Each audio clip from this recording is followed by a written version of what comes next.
ജന്മാഷ്ടമിക്ക് ഗുരുപവനപുരിയെ കൃഷ്ണലീലകളിൽ ആറാടിക്കാൻ ഗോപികമാർ ഒരുങ്ങി. ക്ഷേത്രനഗരിയെ അമ്പാടിക്കണ്ണന്റെ വൃന്ദാവനമാക്കാനുള്ള ഒരുക്കങ്ങളാണ് അണിയറയിൽ പുരോഗമിക്കുന്നത്. അഷ്ടമി തിഥിയിൽ രോഹിണി നക്ഷത്രത്തിൽ അർദ്ധരാത്രിയിൽ പിറന്ന കണ്ണനാമുണ്ണിയുടെ പിറന്നാളാണ് ഞായറാഴ്ച. ലോകമെമ്പാടു നിന്നുമുള്ള കൃഷ്ണഭക്തർ ഗുരുവായൂരിലെത്തും. തെരുവീഥികൾ ഉണ്ണിക്കണ്ണന്മാരാൽ നിറയും. അപ്പവും നറുവെണ്ണയും ഒഴുകും. നൂറുകണക്കിന് ഉറികൾ പൊട്ടിച്ചിതറും. രാധയും തോഴിമാരും മതിമറന്ന് ആനന്ദിക്കും. ഗുരുവായൂർ നായർ സമാജത്തിന്റെ നേതൃത്വത്തിലാണ് പ്രധാന ആഘോഷ പരിപാടി നടക്കുന്നത്. മമ്മിയൂർ ക്ഷേത്രത്തിൽ നിന്ന് രാവിലെ 10 ആരംഭിക്കുന്ന ഘോഷയാത്ര ഗുരുവായൂർ ക്ഷേത്രത്തിലെത്തി വണങ്ങി ഉച്ചയ്ക്ക് തിരിച്ചെത്തി സമാപിക്കും.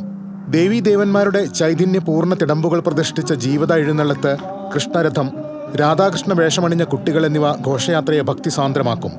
ആഘോഷത്തിനുള്ള ഒരുക്കങ്ങൾ പൂർത്തിയായതായി കമ്മിറ്റി ജനറൽ കൺവീനർ അറിയിച്ചു. രാധാമാധവ നൃത്തത്തിനൊപ്പം തന്നെ കംസന്റെ രംഗപ്രവേശവും ഈ വർഷത്തെ അഷ്ടമിരോഹിണി മഹോത്സവത്തിൽ സവിശേഷതയാണ്. രാധാമാധവ നൃത്തത്തിനൊപ്പം തന്നെ ദേവരൂപങ്ങളുടെ കെട്ടുകാഴ്ചകൾ അതിമനോഹരമാണ്. അതും എല്ലാ കാര്യങ്ങളും അഷ്ടമിരോഹിണി മഹോത്സവത്തിന്റെ എല്ലാ പ്രവർത്തനങ്ങളും ഏറെക്കുറെ സമംഗളം തീർത്തിരിക്കുകയാണ്.